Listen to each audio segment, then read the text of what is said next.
Magandang araw po sa inyo, Sir Blair. Ganun na rin po sa inyong mga subscriber sa inyong mga YouTube channel. Naisipan ko pong ibahagi sa inyo ang aking kwento dahil sigurado po ko na magugustuhan ito ng inyong mga tagapakinig. Sa kwentong ito ay nalaman ko na sadyang may mga bagay na kahit talikuran natin ay pilit pa rin yung babalik sa atin dahil yun ay talagang nakatakda sa atin na kahit na anong takas natin ay susundan at susundan pa rin tayo nito kahit saan tayo magpunta. Ako nga po pala si Lorenzo Jr. Pero tawagin niyo na lamang ako sa pangalang Enzo. At ito ang aking kwento. Ako ay nabibilang sa pamilya ng kilalang manunugis ng aswang sa aming lugar. Ang aking tatay na si Lorenzo Sr. ang kinikilala noon na pinakamahusay at pinakamalakas na manunugis sa aming angkan. Ang titulong yon ay hindi basta ibinigay sa kanya. Pinaghirapan yon ng tatay ko at pinatunayan niya ng napakaraming beses na karapat-dapat siya sa titulo na yon. At dahil sa ako ang nag-iisa niyang anak, lahat ng tao sa aming lugar ay umaasa na mahihigitan ko ang narating ng aking tatay pagdating sa pagiging manunugis. Bata pa lamang po ako ay ramdam ko ang matinding pressure na nakaatang sa aking likod. Ang dami kong dapat patunayan para lang masabi ng mga tao na karapat dapat ako sa aming pamilya.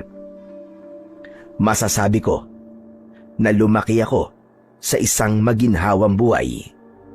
Bukod kasi sa pagiging manunugis, ay marami ring negosyo ang tatay ko sa iba't ibang lugar. Nakatira kami sa isang malaking bahay at kasama namin doon ang mas batang kapatid ng tatay ko na si Tito Hector. Isang umaga, habang nanonood ako ng palabas sa telebisyon, ay nagulat ako nang biglang dumating ang tatay ko. Kinuha niya ang remote control at pinatay niya ang TV. Kinakabahan akong tumayo. Pa, napaaga po yata ang balik niyo. Akala ko po ba 1 linggo po kayo sa Maynila? Dahil ang sabi niyo po merong problema po ang negosyo natin doon.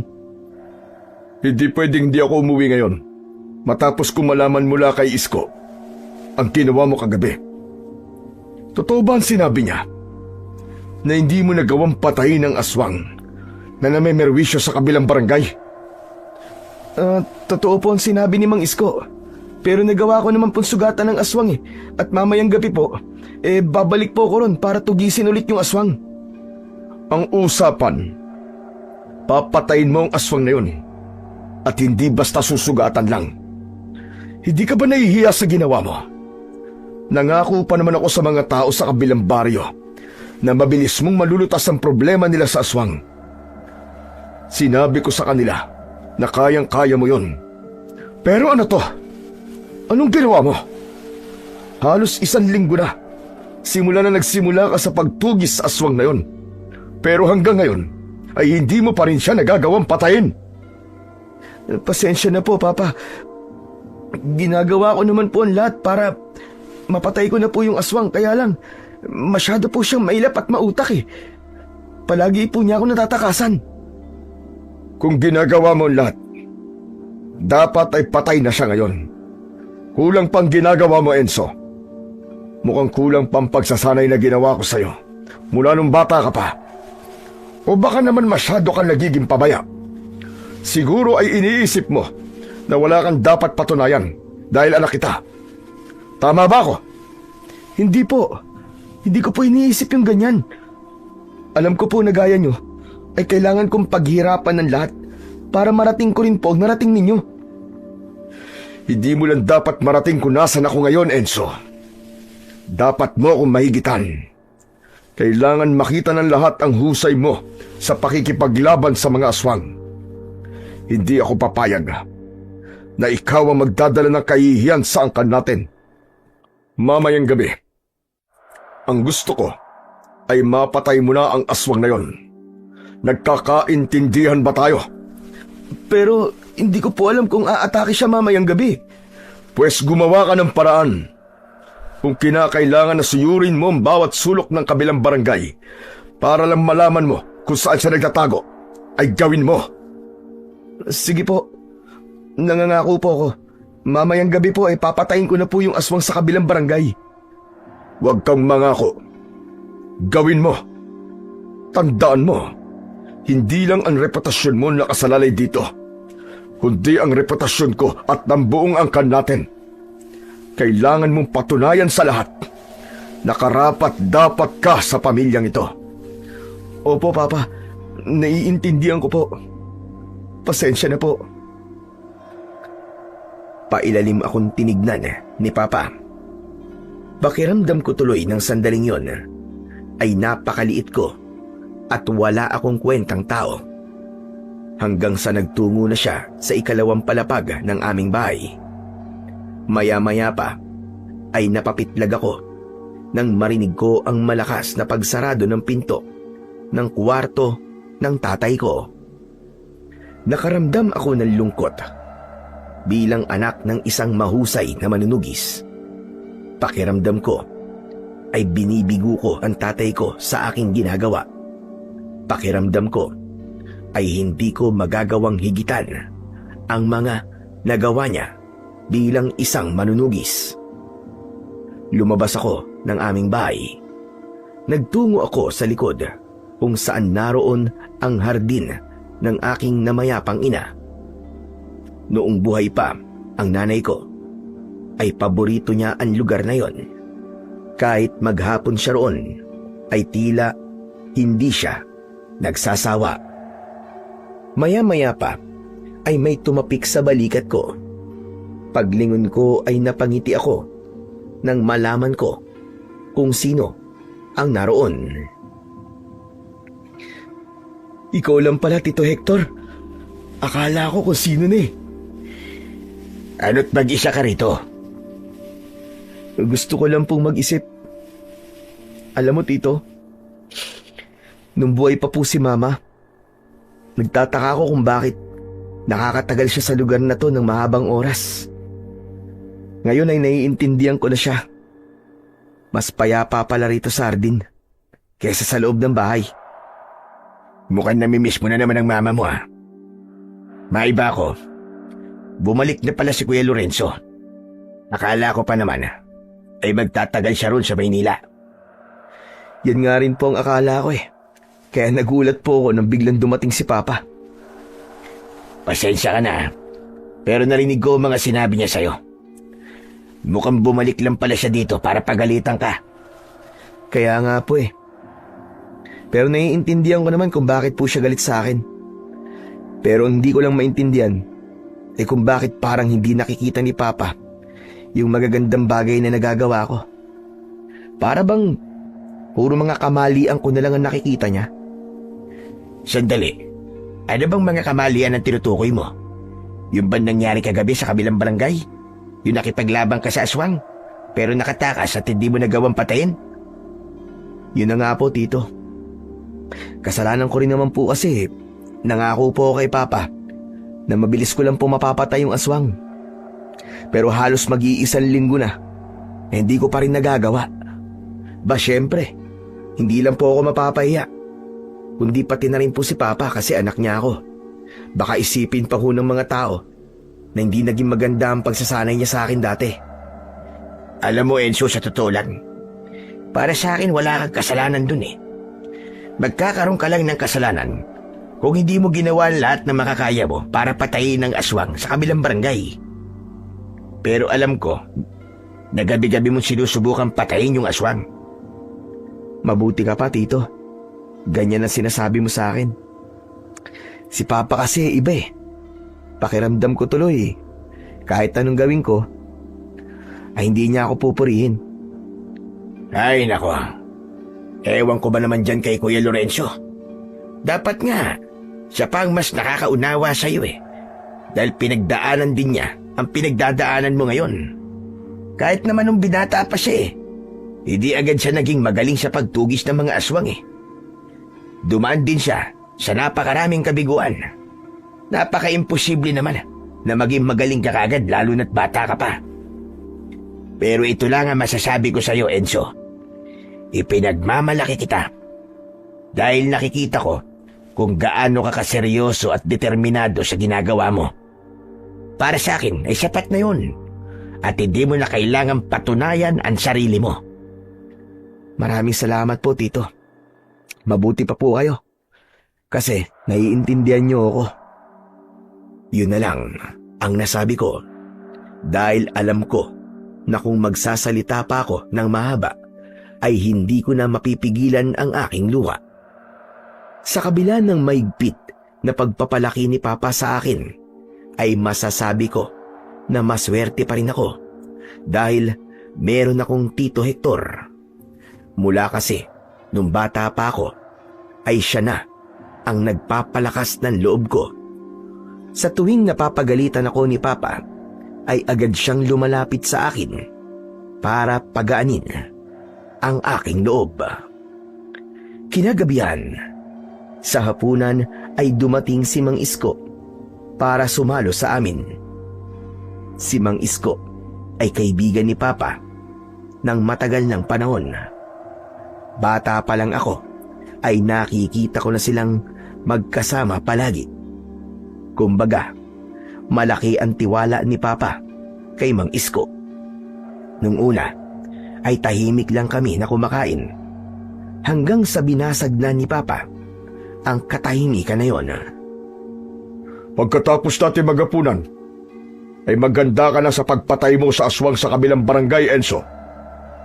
Kailangan mo siyang mapatay ngayong gabi. Hindi ka pwedeng bumalik dito nang hindi mo yun nagagawa. Nagkakaintindihan ba tayo? Kuya, sandali, walang galang na. Hindi naman sa nakikialam ako sa'yo, pero hindi ba mas okay kung hayaan mo si Enzo? Kung kailan niya mapapatay yung aswang na yun? Hayaan mo siyang dumiskarte. Anong diskarte ba sinasabi mo, ha, Hector? Parang walang diskarte ang pamangkin mo eh. Kung meron, di sana noon pa niya napatay yung aswang na yun. Abay, mag-iisang linggo na, pero hanggang ngayon, buhay pa rin yung aswang at patuloy pa rin siyang namemerwisyo sa mga tao. Ginagawa naman ni Enzo lahat, kuya. Saksi ako sa bagay na yun. Huwag mo siyang masyadong i-pressure, kasi hindi yan makakatulong sa kanya. At ikaw naman, Mang Isko, huwag ka namang sumbong ng sumbong kay kuya ng tungkol kay Enzo. Minsan kasi grabe ka rin magsumbong eh. Aba, para sa kaalaman mo, kung ano lang ang nakikita ko ay yun lang ang sinasabi ko kay Lorenzo. Wala akong dinadagdag at binabawas. Saka ginagawa ko lang kung anong pinapagawa sa akin ni Lorenzo. Kaya huwag kang nagagalit sa akin, Hector. Hindi naman ako galit sa iyo, Mang Isko. Sinasabi ko lang, kung hindi naman kailangang isumbong, ay huwag mo nang isumbong. Nape-pressure na kasi ang pamangking ko eh. Mas lalo siyang hindi magiging magaling na manunugis kapag ganyan ang ginagawa niyo sa kanya. Teka, sandali nga lang. Bakit para sa sinasabi mo na yan nakikialam ka na kung paano ko pinapalaki ang anak ko, Hector? Ipapaalala ko lang sa'yo na ako ang tatay ni Enzo. Ako ang masusunod kung paano ko siya palalakihin at didisiplinahin. Ginagawa ko to dahil si Enzo ang susunod na tatawagin pinakamagaling na manunugis sa ating angkan. Hinuhubog ko siya para sa bagay na yon. Kaya kung ako sa'yo, huwag kang nakikialam sa buhay namin mag-ama. Dahil kapag ipinagpatuloy mo pa yan, pasensya na, pero kahit kapatid kita, ay kaya kitang paalisin sa papamahay ko. Naramdaman ko ang matinding tensyon na namagitan kina Papa at Tito Hector. Kinabahan ako dahil sa bagay na yon. Inihanda ko na ang sarili ko sa pag-awat kung sakali na magkapisikalan silang dalawa. Pero biglang tumayo si Tito Hector at sinabi niya na nawalan na siya ng ganang kumain. Umalis siya sa kusina at lumabas siya ng bahay. Tatayo sana ako para sundan si Tito Hector, pero biglang nagsalita si Papa. At saan ka pupunta? Susundan ko lang po si Tito. Kailangan po niya ng kausap. Hindi kausap ang kailangan ng tito mo. Ang kailangan niya ay matuto siyang lumugar sa pamamahay na ito. Dapat niyang malaman kung hanggang saan lang ang limitasyon niya sa pakikialam sa buhay nating dalawa. Pero Papa, hindi na po iba si Tito Hector sa atin. Kapatid niyo po siya at sa tingin ko ay nagmamalasakit lang po siya sa atin. Pagmamalasakit ba yung sinasanay kanyang maging pabaya? Hindi pagmamalasakit yung nakukontento siya sa kung ano lang ang kaya mong gawin. Hindi ka magiging mahusay na manunugis kung walang nagtutulak sa'yo para mas maging magaling ka. Palibasa ay ayaw niya na maging magaling ka dahil malamang ay gusto niya na siyang susunod sa yapak ko. Gusto ng tito mo na siya ang pumalit sa posisyon ko bilang pinakamahusay na manunugis sa ating angkan. Hindi po totoo yan. Mabait po si Tito, Papa. Ayaw niya lang po akong nahihirapan masyado. Kung hindi ka mahihirapan, ay hindi mo talaga mararating ang narating ko.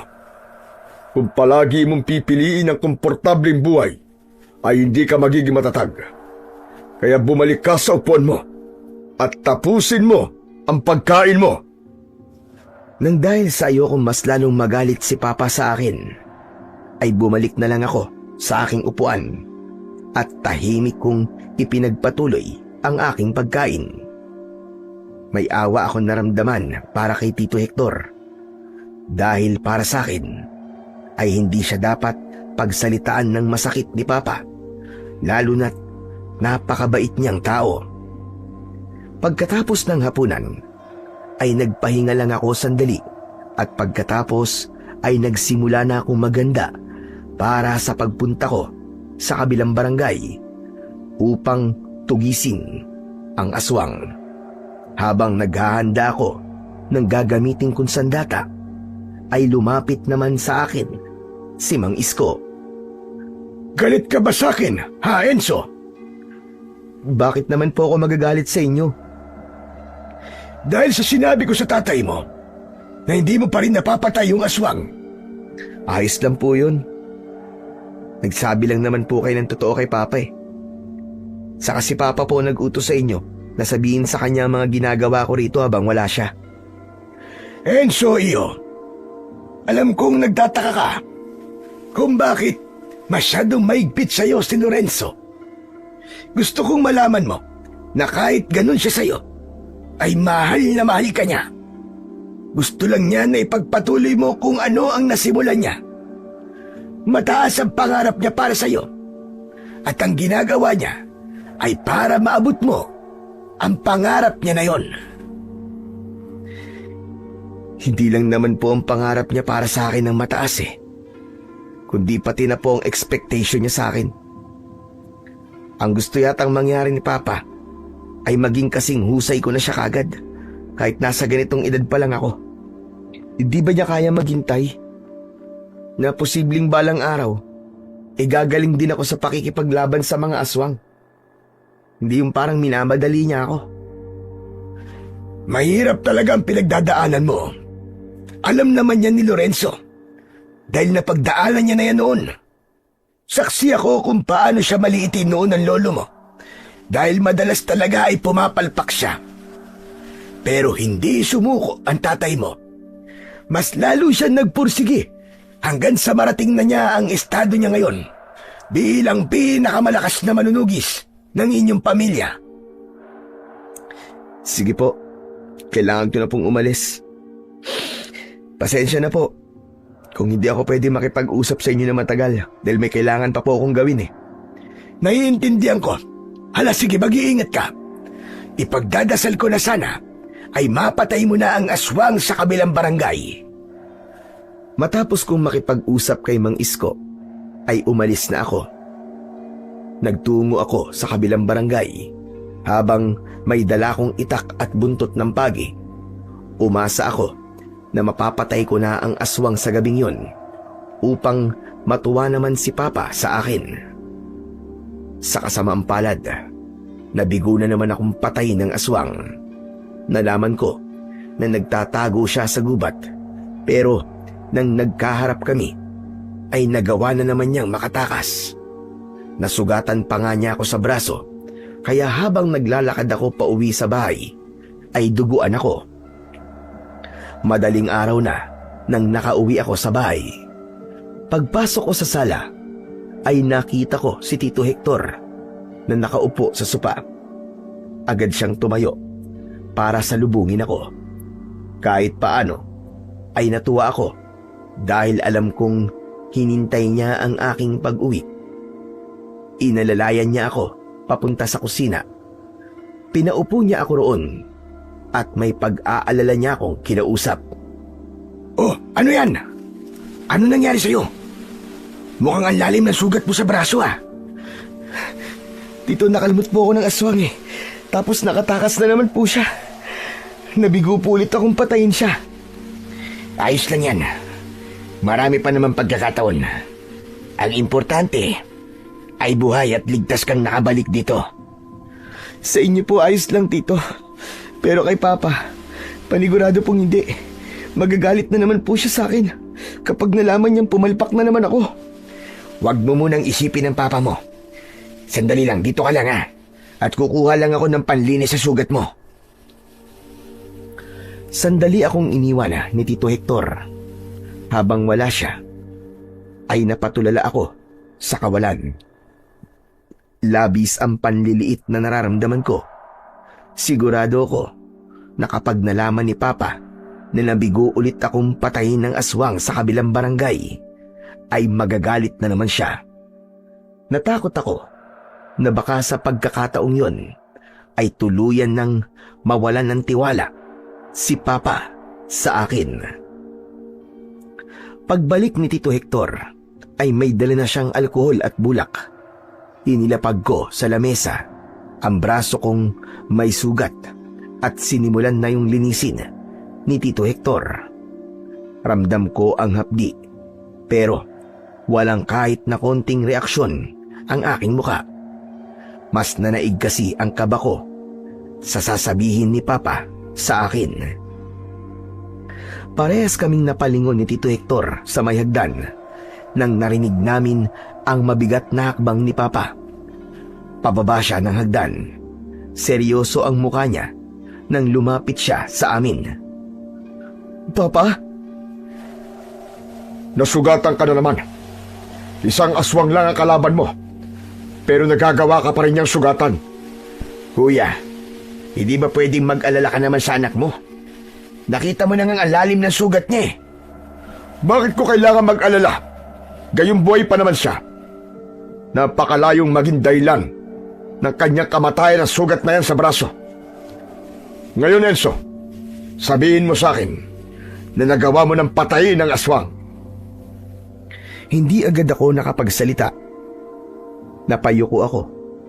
Wala akong ideya kung paano ko sasabihin kay Papa na muli akong nabigo at natakasan ng aswang. Bakit hindi ka makasagot?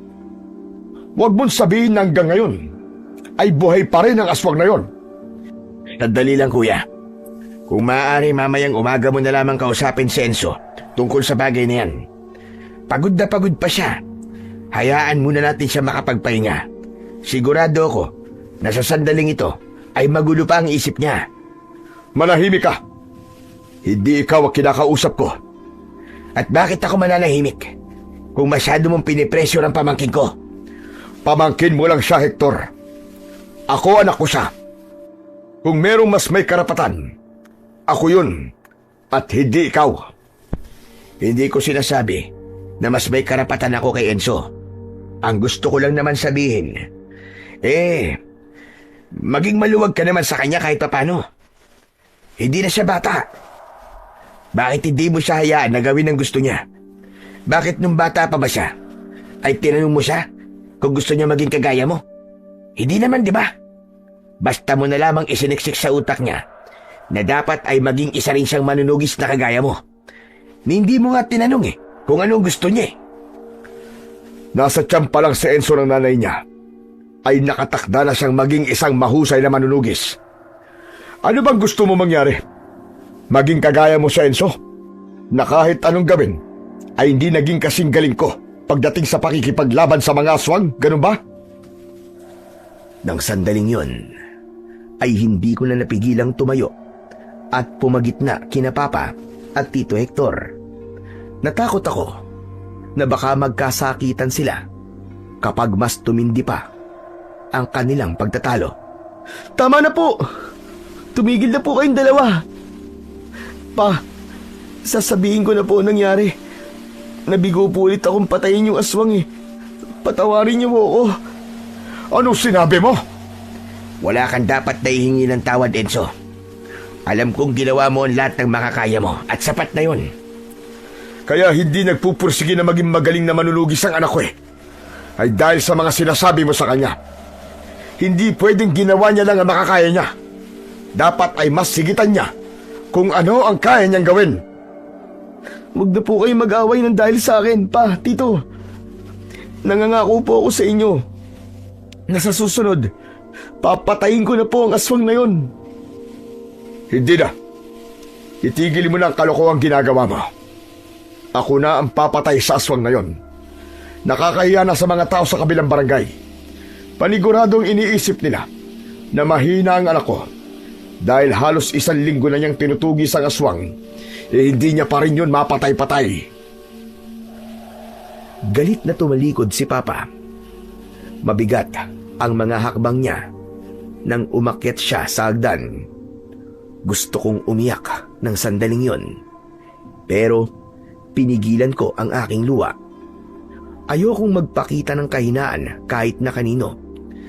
Kahit nasaktan ako sa mga sinabi ni Papa, ay mas pinili ko pa rin ang manahimik. Hanggang sa naramdaman ko ang masuyong pagtapik ni Tito Hector sa balikat ko. Kahit wala siyang sinabi, ay nabawasan ang bigat na dala ko.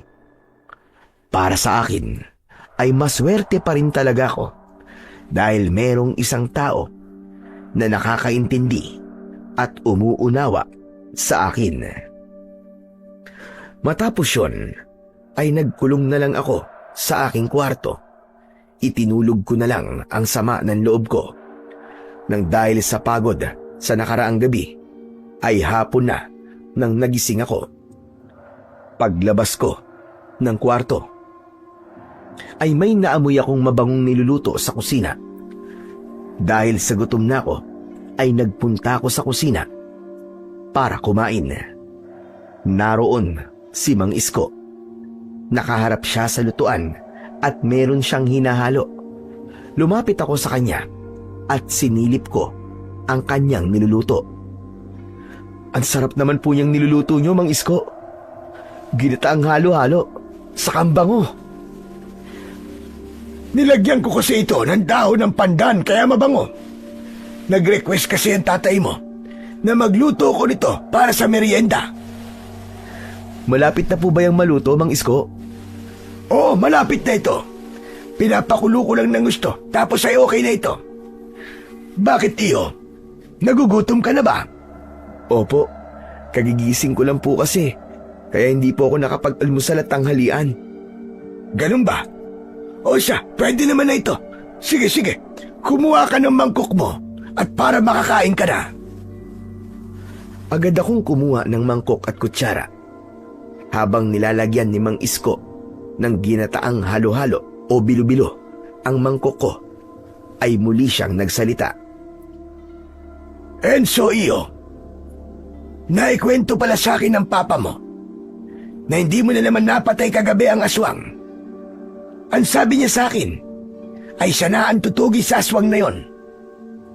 Seryoso po pala si Papa sa sinabi niya sa akin kanina. Talaga palang siya nang papatay sa aswang na yon. Ay nako, wala eh. Binugo ko na naman siya. Baka nga siguro kahit na anong gawin ko, Mang Isko, ay hindi po ako magiging kasing galing niya kahit kailan. Huwag mong sabihin yan. Bata ka pa. 24 anyos ka pa lang. Marami pang mangyayari sa buhay mo. Marami ka pang mararanasan at mapagdadaanan na sigurado ko na magiging dahilan upang maging mahusay ka sa pakikipaglaban sa mga aswang. Hindi na lang ako nagsalita. Umupo na ako para kumain. Maya-maya pa ay napansin ko na kumuha na rin ng mangkok si Mang Isko.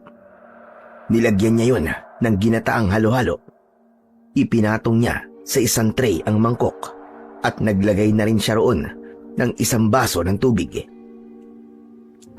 Dadalhin niyo po ba yan kay Papa? Oo, ang sabi niya pagkatapos ko magluto ay dalang ko siya nito sa library. Alam mo naman na kapag ganitong oras ay naroon siya at nagbabasa. Ano po kaya kung ako na po magdala niyan kay Papa? Gusto ko rin po kasi siya makausap tungkol po dun sa aswang sa kabilang barangay. Sasabihin ko po na ako na lang po ang papatay sa aswang na yun. O sige, ikaw na magdala nito sa kanya. Maigi yun.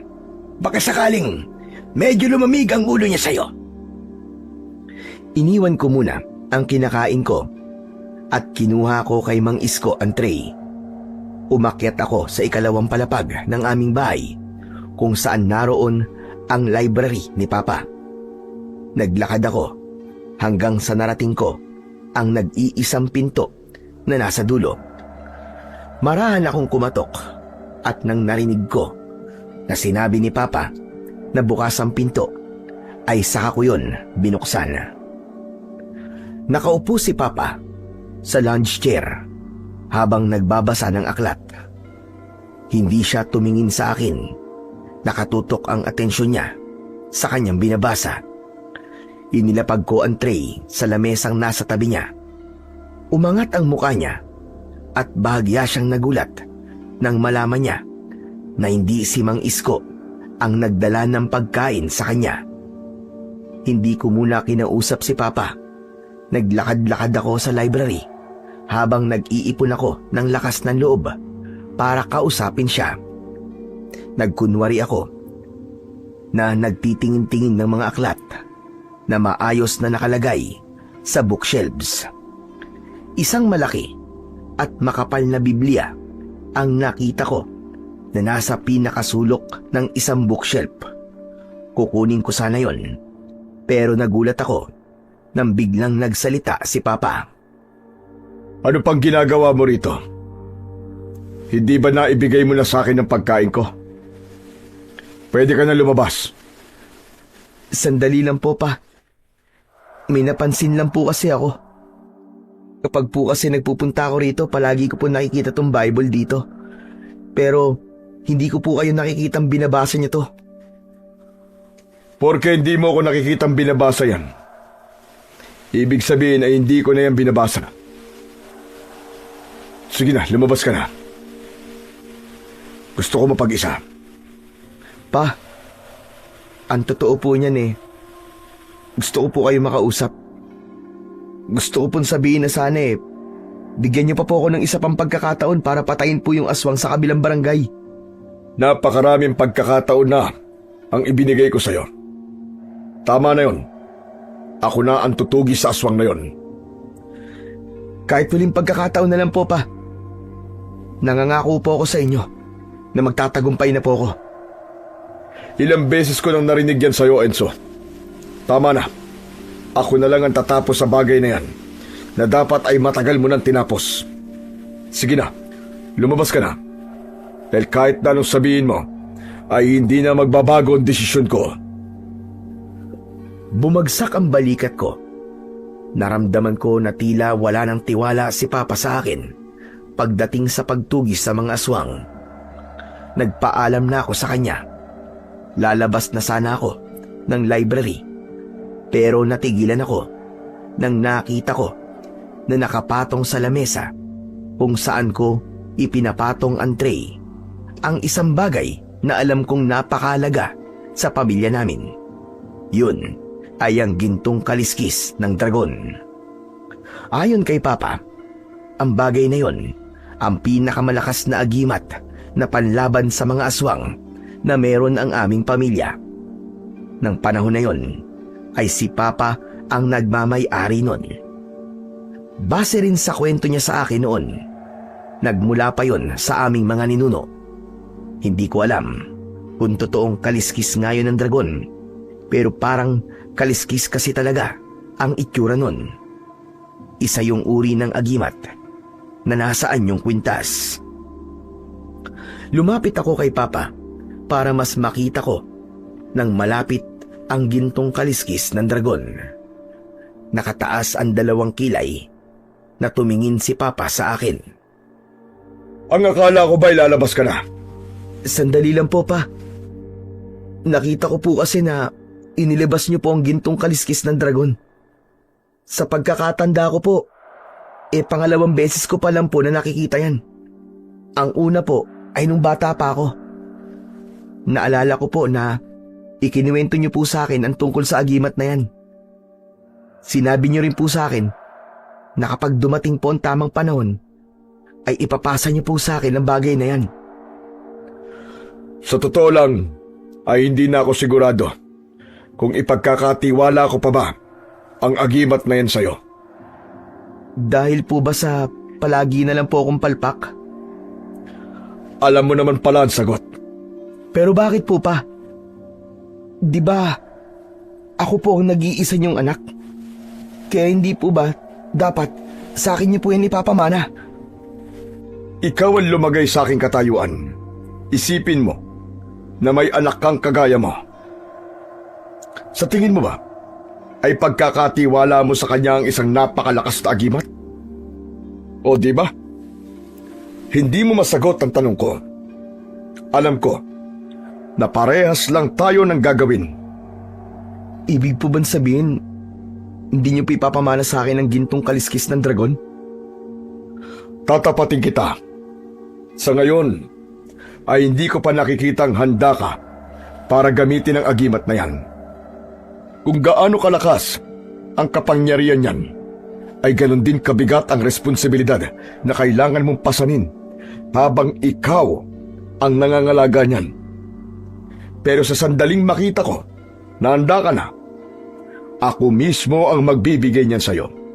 Kaya kung ako sa'yo, patunayan mo sa akin na karapat-dapat ka para sa gintong kaliskis ng dragon.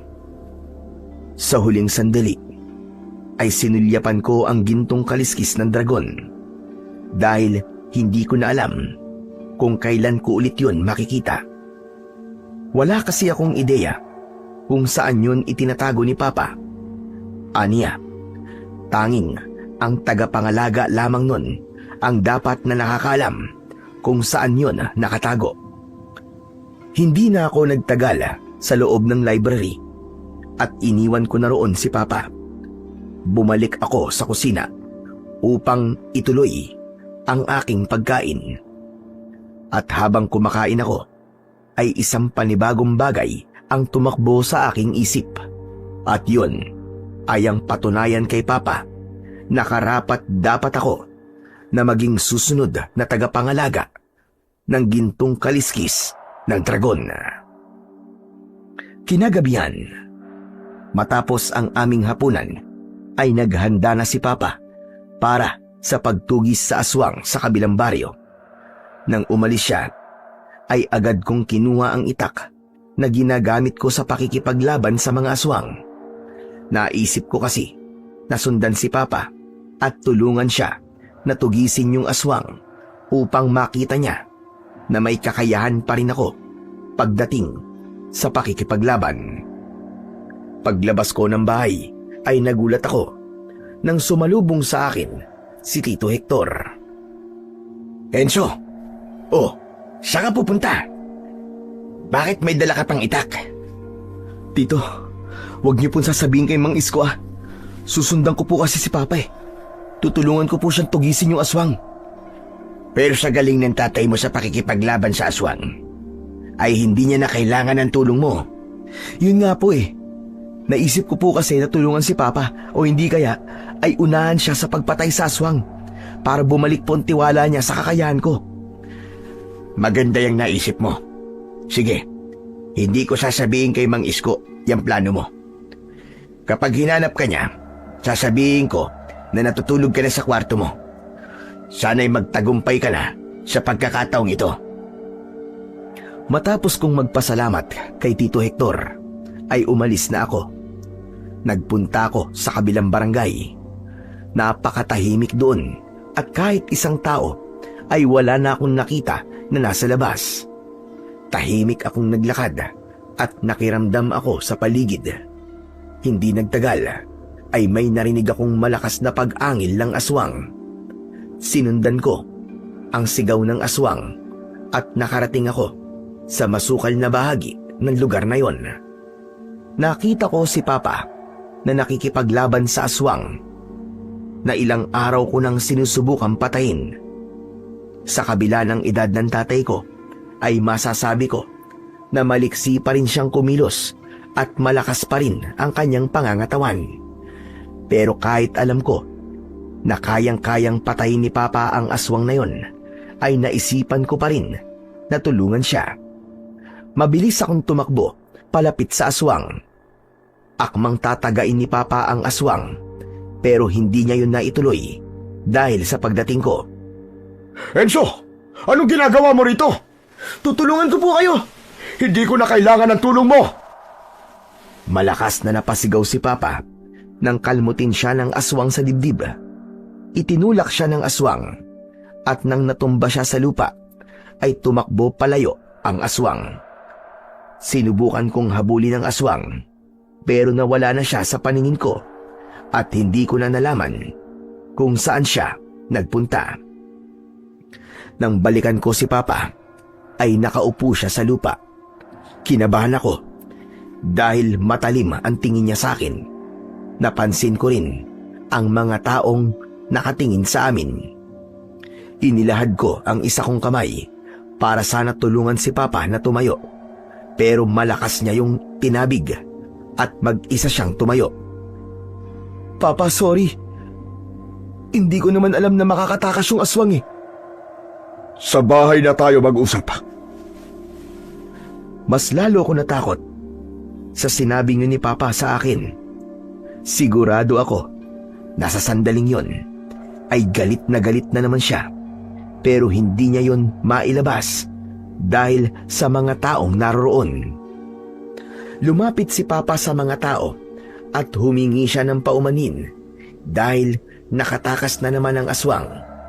Nangako siya na sa susunod na gabi ay sisikapin niya ulit na tugisin at patayin ang aswang. Matapos yun, ay naglakad na kami ni Papa pauwi. Parehas kaming tahimik. Pagdating namin sa bahay, ay naunang pumasok si Papa habang nasa likuran niya ako. Nang nasa gitna na kami ng sala, ay bigla siyang humarap at isang malakas na suntok ang pinakawalan niya. Napaatras ako ng ilang hakbang at naramdaman ko ang pagputok ng aking labi. Mula sa kusina ay patakbong lumapit sa akin si Tito Hector. Kuya, bakit mo naman sinuntok si Enzo? Dapat lang sa kanya yan. Enzo, ano ba nangyari? Bakit ka sinuntok ni Kuya? Nakatakas po yung aswang sa kabilang barangay ng dahil sa akin. Hindi yun ang dahilan kung bakit kita sinuntok. Alam mo ba kung anong ginawa mo? Ipinahiya mo ko sa harap ng maraming tao. Nang dahil sa'yo, nakita ng mga tao na nagawa kong sugatan ng aswang na yon. Sa tagal ko nang nakikipaglaban sa mga aswang, ngayon lang ulit ako nasugatan. Patawarin niyo ako, Pa. Gusto ko lang naman po kayong tulungan eh. Hindi ko kailangan ng tulong ng mahinang kagaya mo. Kung hihingi ako ng tulong, ay hindi sa tulad mong palpak.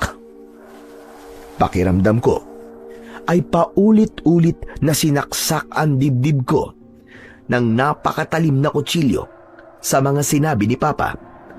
Kahit ayokong ipakita na umiiyak ako, ay hindi ko na napigilan ang pagkawala ng aking luha. Sigurado ako na sa oras na ito ay pinagtatawanan na tayo ng mga tao.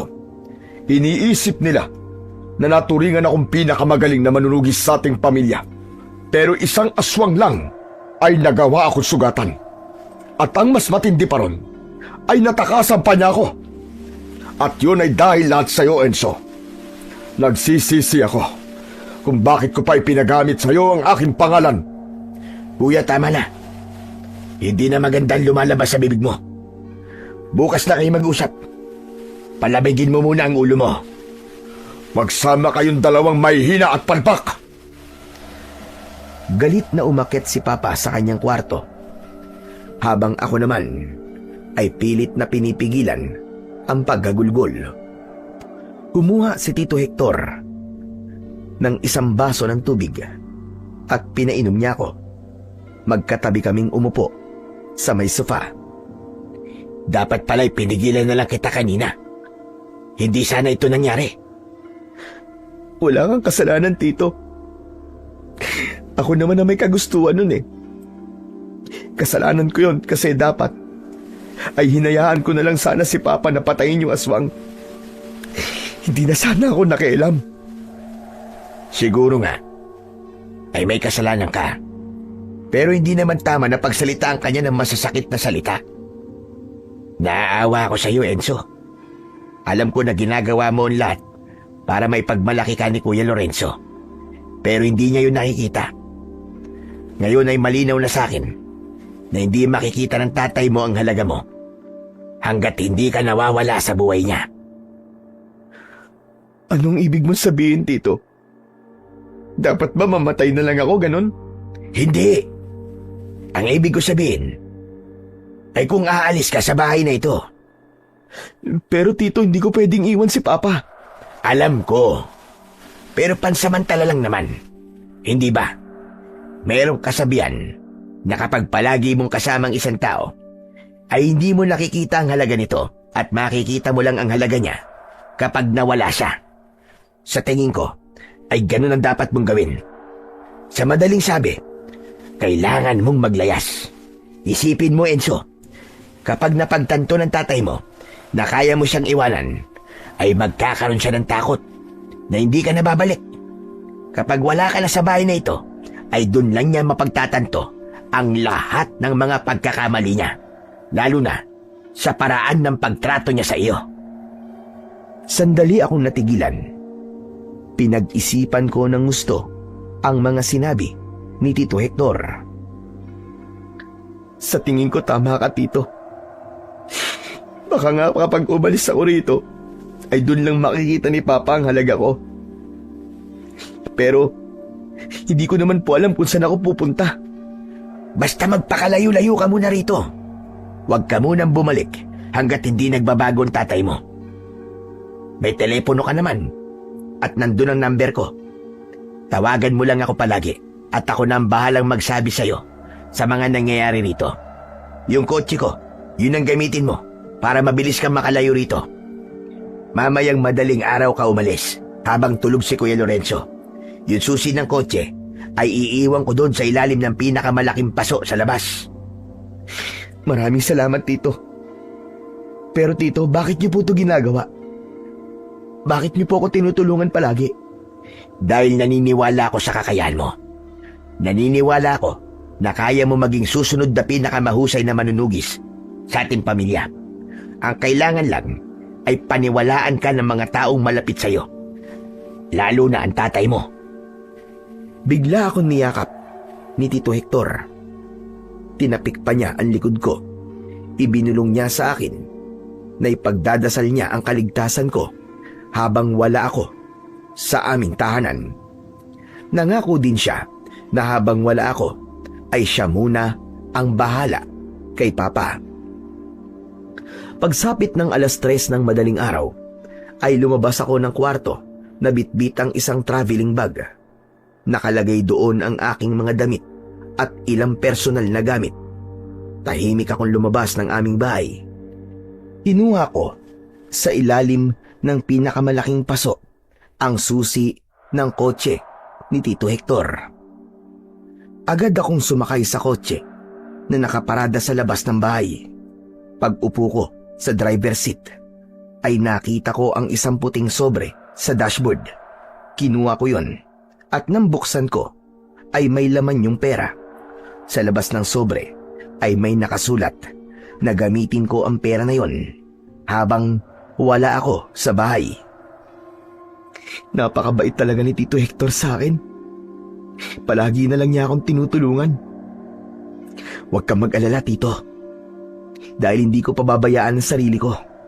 At sana sa gagawin ko to, ay makita na ni Papa ang halaga ko.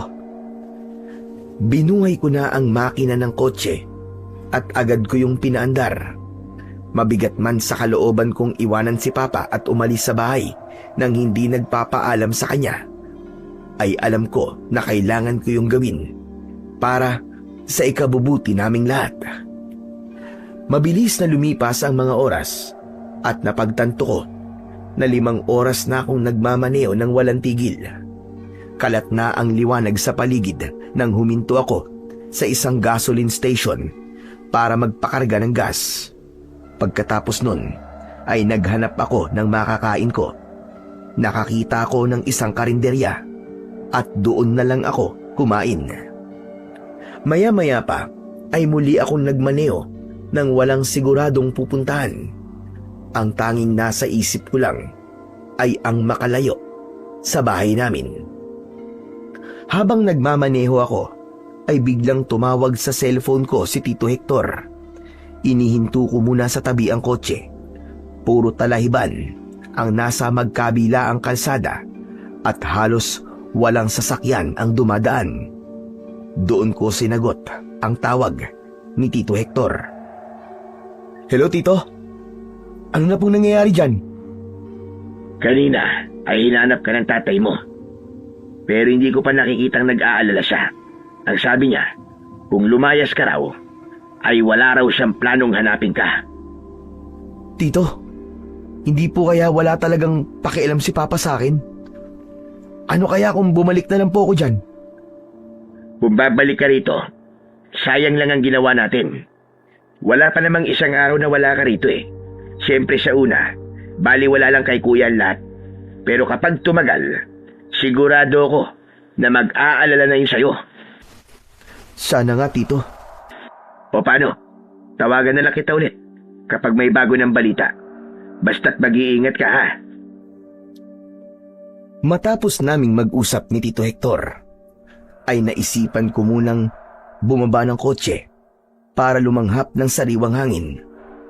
Naging mabigat kasi ang dibdib ko nang nalaman ko na hindi man lang nag-aalala si Papa sa pag-alis ko sa bahay. Nagulat ako nang isang matandang babae ang lumapit sa akin. Nang hihingi siya sa akin ng barya dahil aniya ay hindi pa siya kumakain. Naawa naman ako sa matanda. Sandali lang po, Nanang ha. Nasa loob po kasi ng kotse ang wallet ko eh. Binuksan ko ang pinto ng kotse. Laking gulat ko nang mula sa taliban ay lumabas ang 3 lalaki na lahat ay may dalang 2x2 na kahoy. Hinampas ako ng isa sa ulo na agad kong ikinalugmok. Doon na naging sunod-sunod ang pagpalo nila sa akin sa iba't ibang parte ng aking katawan. Hindi ko na nagawang makalaban dahil biglaan ang lahat ng nangyari. Sumakay ang 2 lalaki sa kotse kasama ang matandang babae, habang ang isang lalaki ay hinila ko papunta sa talayban. Isang malakas na palo sa ulo ko ang muling ibinigay sa akin ng lalaki, at doon na unti-unting nanlabo ang aking paningin hanggang sa tuluyan na akong nawalan ng malay. Madilim na nang nagising ako. Halos hindi ako makagalaw dahil sa matinding bugbog na inabot ko. Ganun pa man, pilit akong gumapang hanggang sa nakalabas na ako sa talayban. Wala na sa gilid ng kalsada ang kotse. Labis akong nangamba dahil hindi ko na alam kung paano ako mabubuhay. Lahat ng gamit ko ay nasa kotseng yon, pati na ang aking cellphone. Walang yung matandang babae na yun. Kasabwat pala siya ng mga magnanakaw. Aray ko. Aray. Ang sakit ng buo kong katawan. Nang dahil sa labis kong panghihina, ay patihaya akong nahiga sa gilid ng kalsada. Pumikit ako at hinayaan ko ang sarili ko na muling makatulog. Umasa ako na sa paggising ko ay malalaman kong panaginip lang ang lahat at ang totoo ay naroon pa rin ako sa bahay namin. Umaga na nang muli akong nagising. Masakit pa rin ang buong katawan ko na puno ng pasa. Natuyo na rin ang dugo sa aking ulo. Matindi ang gutom na naramdaman ko. Pinilit kong tumayo at maglakad. Umasa ako na merong mabuting loob na magpapasakay sa akin at ihahatid ako sa lugar namin. Ilang sasakyan ang dumaan. Lahat ng iyon ay pinara ko. Pero kahit isa sa kanila ay walang huminto para tulungan ako. Sino ba kasing tutulong sa akin kung ganito ang itsura ko? Malamang lahat ng nakakakita sa akin ay natatakot. Nagpatuloy ako sa paglalakad kahit nangihina na ako nang dahil sa gutom at matinding pananakit ng aking katawan. Hanggang sa may nakita kong maliit na bahay sa gilid ng kalsada. May poso sa tabi ng bahay. Agad akong uminom ng tubig mula roon at naglinis na rin ako ng aking katawan. Ngunit biglang may lumabas na isang lalaking may dalang itak mula sa bahay. Napagkamalan niya akong baliw kaya itinaboy niya ako. Sa takot ko na baka saktan ako ng lalaki, ay umalis na lang ako. Mabilis na lumipas ang mga araw at hindi ko na namalayan na 1 linggo na akong palaboy-laboy. Naging madumi na ang damit ko at napakabaho ko na dahil ilang araw na akong hindi nakakaligo. Sa ilang araw na paglalakad ko ay nakarating na ako sa isang bayan at nagmistula na akong palaboy doon. Dahil sa wala akong pera, ay nabuhay ako sa pamamalimos at paghingi ng pagkain sa kung sino-sino. Hindi ko na rin alam kung paano ako makakabalik sa bahay at dahil hindi ko alam kung nasaan lugar ako, hindi ko memoryado ang cellphone number ni Tito Hector, kaya hindi ako pwedeng manghiram ng cellphone para matawagan siya. Isa pa, duda ako na merong magpapahiram ng cellphone sa akin sa itsura ko. Hanggang sa inabot na ako ng 1 buwan sa pagiging palaboy ko. Nasanay na akong matulog sa kung saan-saan. Nang panahon na yon, ay unti-unti na akong nawalan ng pag-asa na makakauwi pa ako sa amin. Isa pa, may hinala ako na walang pakialam si Papa sa pagkawala ko sa bahay. Baka nga masaya pa siya dahil wala na ako sa buhay niya. Wala na ang kanyang anak na puros kahihiyan na lang ang dinadala sa kanya. Isang umaga, habang natutulog ako sa labas ng isang tindahan ng inihaw na manok, ay nagising ako dahil sa sinipa ako ng taong nagtatrabaho roon. Pinaalis niya ako dahil aniya ay hindi ako pwedeng matulog doon kasi napakabaho ko. Wala na akong nagawa kundi ang maglakad palayo. Hindi ko na iwasang maawa sa sarili ko dahil napakalayo na ng buhay ko sa buhay ko ngayon. Nagulat ako nang may biglang tumapik sa balikat ko mula sa aking likuran. Paglingon ko, hindi ako makapaniwala nang malaman ko na si Mang Isko ang nasa aking harapan. Maging si Mang Isko ay bakas ang gulat sa muka at alam ko na hindi niya inasahan na ganun na ang itsura ko. Sa sobrang saya ko ay napaiyak ako at mahigpit ko siyang niyakap. Maya-maya pa ay tinignan ako ni Mang Isko. Diyos ko, ang akala ko ay namamalikmata lamang ako kanina nang nakita kita. Akala ko ay kamukha ka lang ni Enzo. Pero ikaw pala talaga yan. Salamat sa Diyos at buhay ka. Salamat po't nakita ko kayo, Mang Isko. Akala ko talaga mabuhay na ako magiging palaboy. Kung alam mo lang, ilang linggo na kitang hinahanap. Kung saan-saan na ako nagpunta. Mabuti na lang at naisipan kong magtungo sa lugar na ito. Ano ba nangyari sa iyo, Iyo? Bakit ka umalis ng bahay? Gusto ko po kasi makita ni Papa ang halaga ko eh. Naisip ko po kasi na kung mawawala ako sa bahay, ay saka lang yun mangyayari. Ginamit ko po yung kotse ni Tito Hector. Sa kasamaang palad, nanakawan po ako. Ninakaw po yung kotse tapos nandun po ang lahat ng gamit ko, pati na po yung cellphone at pera ko. Kaya ganun, naging palaboy na lang po ako. Patawarin ka ng Diyos. Hindi mo alam kung gaano nag-alala ang papa mo simula nung nawala ka sa bahay. Abay nung unang araw pa lang na nalaman niya kay Hector na naglayas ka, ay labis na siyang nag-alala sa'yo. Nagsasabi po ba kayo na totoo?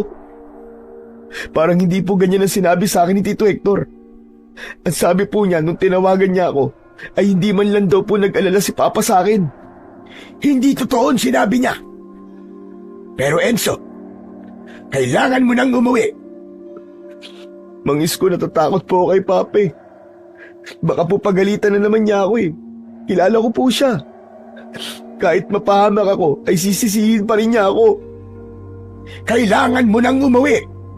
Hindi lang ang papa mo ang may kailangan sa'yo, kundi maging ang ating buong barangay. May hindi magandang nangyayari roon ngayon. Kaya nga ginawa ko ang lahat para hanapin ka. Bakit po, Mang Isko?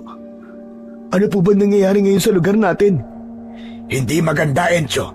Pero mas makakabuti kung ikaw na mismo makakakita nun. Kaya mas makakabuti kung bumalik ka na kagad. At huwag kang mag-alala dahil hindi galit sa'yo si Lorenzo. Sandali akong natahimik. Kilala ko si Mang Isko. Hindi siya sinungaling na tao at sigurado na nagsasabi siya ng totoo. Alam kong hindi siya gumagawa lang ng kwento para sumama ako sa kanya. Kaya naman sa huli ay pumayag na ako na sumama sa kanya pabalik sa aming bahay. Bumili muna kami ng damit ko sa ukay-ukay at naligo ako sa pampublikong banyo sa isang palengke. Matapos yon ay sumakay na kami ng bus. Habang sakay ng bus ay nakaramdam ako ng kaba sa kung ano ang bubungad sa akin sa aming lugar. Oo nga pala, Enzo, Iyo. Meron akong kailangan sabihin sa'yo. Pagdating natin sa bahay niyo, ay huwag mo munang sasabihin kay Hector na nagkita tayong dalawa. Bakit naman po? Basta, sundin mo na lamang ako. Ang sabihin mo ay ikaw ang kusang nagdesisyon sa pag-uwi roon. Pero bakit nga po? Basta, sundin mo na lang ang sinabi ko at huwag ka ng maraming tanong. Huwag na huwag mong sasabihin kay Hector na nagkita tayong dalawa. Nagkakaintindihan ba tayo? Naguguluhan po ako sa inyo eh, pero... Sige po, Mang Isko. Gagawin ko na lang po ang sinabi niyo. Isa pa, gawin mo ang lahat para malaman mo kung nasaan ang gintong kaliskis ng dragon. Kapag nakauwi ka na sa inyo, ay malalaman mo kung bakit mo yun kailangang mahanap. Masyado naman po kayong pasuspense, Mang Isko. Hindi niyo na lang po sabihin sa akin ng diretso ang lahat eh. Saka imposible po na malaman ko kung nasan yun dahil hindi po yun sasabihin sa akin ni Papa. Kaya nga kailangan mong hanapin yun. Basta't mag-iingat ka, Enzo, Iyo. At huwag ka basta-basta magtitiwala sa kahit na sino. Matapos yun, ay natulog na muna ako habang bumabiyahe. Hindi ko na namalayan ang paglipas ng mga oras hanggang sa ginising na ako ni Mang Isko. Nasa istasyon na pala kami ng bus. Bumaba na kami ng bus at sandali kaming kumain. Binigyan ako ni Mang Isko ng pera na siyang pambayad ko sa tricycle na maghahatid sa akin papunta sa bahay. Aniya ay hindi na niya ako masasamahan pa uwi. Nagtaka ako sa mga nangyayari. Malakas ang pakiramdam ko na merong hindi sinasabi si Mang Isko sa akin, pero ganun pa man ay pinili ko na lang na magtiwala sa kanya. Maya-maya pa ay sakay na ako ng tricycle na siyang maghahatid sa akin pauwi sa aming bahay. Papalubog na ang araw ng sandaling yon. Nang nasa barangay na namin ako, ay napansin ko na halos walang tao ang nasa labas. Hindi nagtagal ay huminto yun sa tapat ng bahay namin at nang bumaba ako ay nilukob ako ng matinding kaba. Kahit sinabi ni Mang Isko na hindi galit si Papa sa akin, ay hindi ko pa rin maalis sa isip ko yung sinabi ni Tito Hector na walang pakialam si Papa sa akin nang nalaman niya na naglayas ako. Kumatok ako sa pinto pero walang nagbukas. Pinihit ko ang doorknob at nang nalaman kong hindi yun nakalak, ay binuksan ko na ang pinto. Napakatahimik ng aming bahay at nakapatay ang lahat ng ilaw. Binuksan ko ang ilaw sa sala. Papa? Papa? Tito Hector? Naghintay ako ng ilang segundo pero wala akong nakuhang sagot. Umakyat ako sa ikalawang palapag ng bahay at dumiretso ako sa kwarto ni Papa. Hindi ako makapaniwala nang nakita ko si Papa. Nakahiga siya sa kanyang malaking kama. Payat na payat ang kanyang katawan at maputla ang kanyang balat. Hindi ko na napigilan ang pagkawala ng aking luha sa aking mga mata. Sa sobrang awa ko kay Papa, lumapit ako sa kanya at nang hawakan ko ang kanyang kamay ay napakalamig nun. Unti-unting bumukas ang mga mata niya. Nakita ko ang labis na panghihina sa kanyang muka. Pa? Paano po nangyari sa inyo, Pa? Bumuka ang bibig ni Papa pero walang salitang lumabas sa bibig niya. Nagulat ako nang biglang dumating si Tito Hector. Gulat na gulat siya nang nakita niya ako. Kahit emosyonal ako, ay hindi ko pa rin nakalimutan ang sinabi sa akin ni Mang Isko. Enzo, bumalik ka na. Opo. Hindi ko alam pero may naramdaman po ako na may hindi magandang nangyayari rito. At hindi nga ako nagkamali. Ano nangyari kay Papa, Tito? Bakit sobrang payat niya? Ikinalulungkot ko. Pero may malubhang sakit ang papa mo. Maraming doktor nang tumingin sa kanya. Pero lahat sila ay hindi malaman kung ano ang kanyang karamdaman. Kahit nga ako nagtataka kung bakit yan nangyari sa kanya. Isang umaga ay bigla na lang siyang hindi makagalaw hanggang sa mabilis nang nanghina ang kanyang katawan. Paano pong hindi makagalaw? Hindi ko alam eh. Pero para bang paralisado ng buong katawan niya. Hindi na siya nakakagalaw at nakapagsasalita. Ako na lang ang mag-isang nag-aalaga sa kanya. Dahil si Mang Isko, patay na. Ano? Enzo, sa mga panahong wala ka rito, maraming nangyari. Bukod sa pagkakaroon ng sakit ni Kuya Lorenzo, ay nagsimula na rin sumalakay ang mga aswang dito. At halos gabi-gabi silang sumasalakay. At sa kasamaang palad, isa si Mang Isko sa mga napatay. Sumalangit na nga ang kanyang kaluluwa.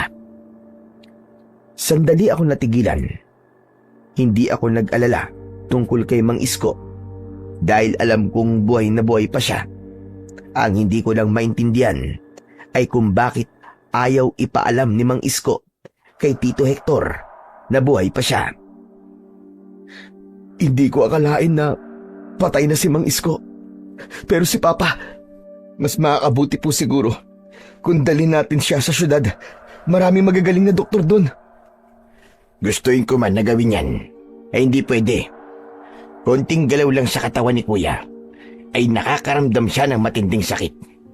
Ang nakakalungkot pa nito, ang sabi ng huling doktor na tumingin kay Kuya, ay mukhang unti-unti nang bumibigay ang katawan niya. Baka raw hindi magtagal, ay mamatay na siya. Hindi. Hindi totoo yan. Hindi totoo yan. Sana nga ay nagsisinungaling lang ako, Enzo. Pero sa nakikita ko sa papa mo, ay mukhang totoo ang sinabi ng doktor. Pahina ng pahina ang kanyang katawan. Kaya Enzo, mabuti na rin na bumalik ka na rito para makasama mo si Kuya sa mga natitirang araw niya sa mundo. Hindi kasi natin alam kung kailan siya mawawala. Walang tigil ang pagpatak ng luha ko nang muli kong tinignan si Papa. Hinawakan kong muli ang mga kamay niya. Pa, patawarin mo ako kung umalis ako nang hindi nagpaalam sa'yo, ha? Kasalanan ko to pa eh. Baka masyado ka nag-isip nung naglayas ako kaya nagkaroon ka ng sakit. Patawarin niyo ako, pa. Nang mapansin ko na nanlaki ang mga mata ni Papa, tila meron siyang gustong sabihin sa akin, pero hindi niya magawa. Tito, parang may gustong sabihin si Papa sa akin, oh. Sigurado ako na gusto niyang sabihin ay masaya siya na bumalik ka na. Hindi ba, Kuya? Yun ang gusto mong sabihin. Masuyo kong hinaplos ang pisngi ni Papa. Hindi ako makapaniwala na napakalayo niya sa dating malakas at matikas na lalaki na nakasanayan kong makita. Nangako ako sa kanya na simula sa araw na yon ay hinding-hindi na ako aalis, lalo na't hindi ko alam kung totoo ba ang sinabi ni Tito Hector na anumang araw ay maaari nang mawala ang papa ko. Sa mga lumipas na araw ay ako na ang personal na nag-aalaga kay Papa. Ako ang nagpapalit ng damit at diaper niya. Ako rin ang nagpupunas ng katawan niya. Kung minsan din ay kumukuha ako ng aklat sa library niya at binabasahan ko siya. Alam ko kasi na naririnig niya ako, kaya ko yun ginagawa. Bukod doon, ay gabi-gabi rin kaming lumalabas ni Tito Hector para magbantay sa aming barangay. Ang pamilya lang kasi namin ang inaasahan ng mga tao na gagawa nun dahil kami ay pamilya ng mga manunugis. Sa loob ng 1 linggo ay 2 beses na kaming nakipaglaban sa mga aswang. Noon lang nangyari ang bagay na yon sa aming lugar. Kung kasama sana namin si Papa sa pakikipaglaban, ay sigurado ako na magiging madali para sa amin ang lahat. Hanggang isang umaga, habang nag-aalmusal kami ni Tito Hector, ay isang bagay ang aking naalala. Tito, alam niyo po ba kung saan po'y tinatago ni Papa yung gintong kaliskis ng dragon? Ha? Hindi. Wala akong ideya kung nasa ng agimat niyang yon. Bakit mo pala naitanong? Naisip ko lang po kasi na kung nasa atin yon, ay mas magiging madali ang pakikipaglaban natin sa mga aswang. Mas madali natin silang mapapatay lahat. Tama ka, Enzo. Ang totoo nga niyan hinahanap ko rin yun . Balak ko sana na kapag nakita ko yun ay ibibigay ko sa'yo. Dahil ikaw ang karapat-dapat na magmana nun. Nung huling beses na napag-usapan namin ni Papa tungkol sa gintong kaliskis ng dragon, ang sabi niya ay hindi pa niya nakikita na handa na akong gamitin yon. Handa ka man o hindi, dapat lang na gamitin mo yun. Lalo na sa nangyayari ngayon sa lugar natin. Aba, halos sunod-sunod na ang pagsalakay ng mga aswang . Sa bagay, tama po kayo sa sinabi niyong yan, Tito Hector. Kung nakakapagsalita lang sana si Papa, ay masasabi niya sa atin kung nasaan ang gintong kaliskis ng dragon. Kaya nga kung alam ko lang na magkakasakit siya, at may sasalakay ng mga aswang dito, ay tinanong ko na sana siya kung nasa ng bagay na yun. At teka, oo nga pala. Papakainin ko muna si kuya. Ako na po magpapakain sa kanya. O sige, sandali lang at ihahanda ko lang ang pagkain niya, saka ang kanyang gamot. Tumayo si Tito Hector at sinimulan niya nang ihanda ang almusal ni Papa. Naglagay siya ng lugaw sa mangkok. Ipinagtimpla niya rin si Papa ng gatas. Napakunot noo ko nang may inilagay si Tito Hector na kung anong likido na nakalagay sa maliit na bote sa gatas na nasa baso. Tito, ano po yung inilagay niyo sa gatas ni Papa? Ito ba? Gamot ito na inirekomenda ng huling doktor na tumingin sa papa mo. Ang sabi ng doktor ay makakatulong daw ito para kahit papano humaba ang buhay ni kuya.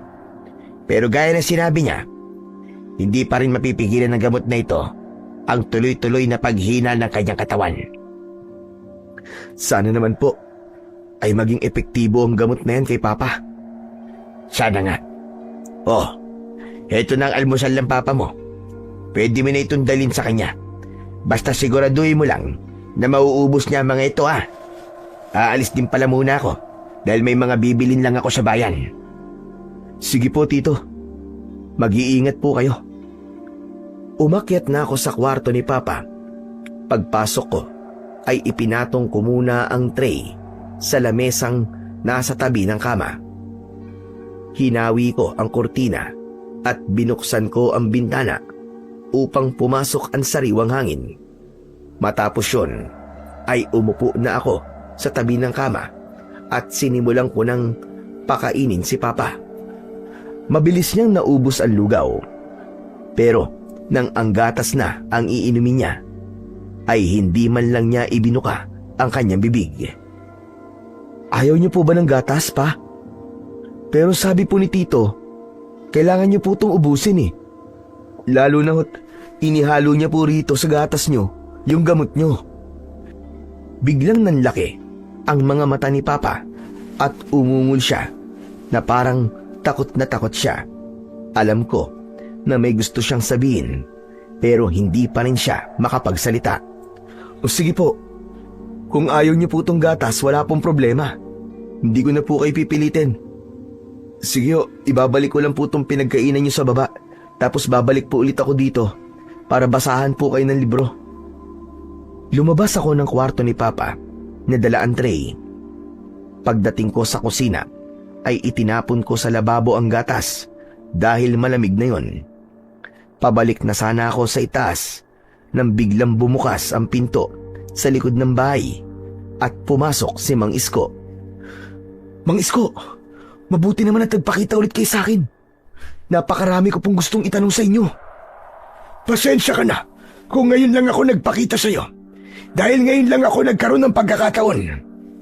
Nakita ko kasi na umalis si Hector. Kaya alam kong wala siya rito. Pupunta po siya sa bayan dahil meron daw po siyang bibilin.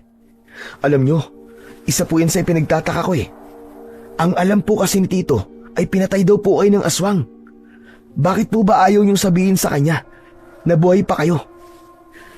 Ang gusto ko ay malaman mo ang lahat sa sarili mong paraan.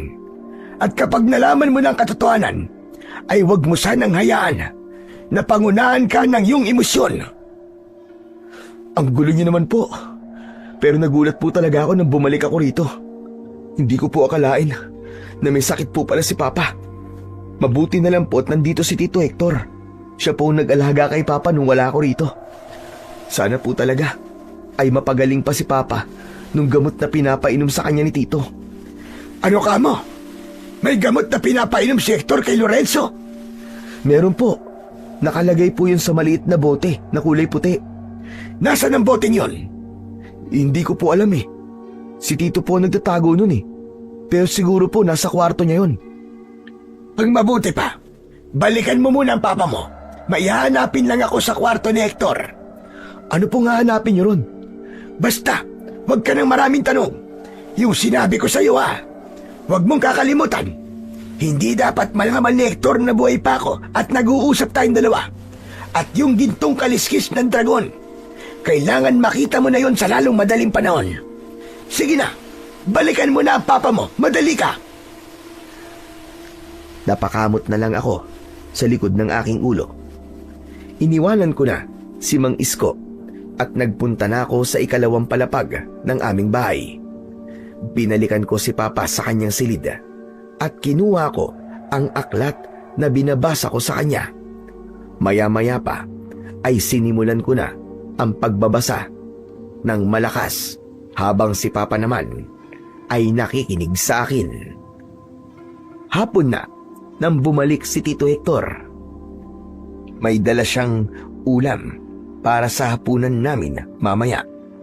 Sa totoo lang, napakarami kong gustong itanong sa kanya, lalo na kung alam niya ang dahilan ni Mang Isko kung bakit ayaw nitong malaman ni Tito Hector na buhay pa siya.